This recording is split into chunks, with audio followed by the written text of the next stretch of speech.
I'm going to be reviewing this windscreen filter. As you can see, it's actually got a metal base, which is quite nice. Usually these little filters are not that nice.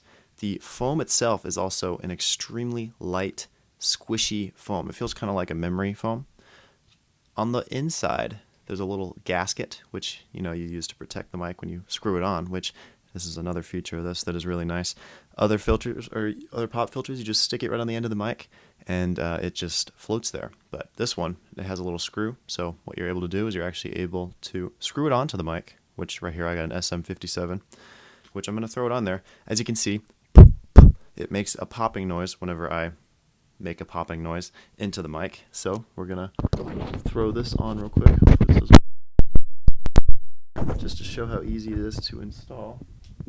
Take a screwdriver here, tighten it just a little bit, and there we go. The mic is now pop filtered.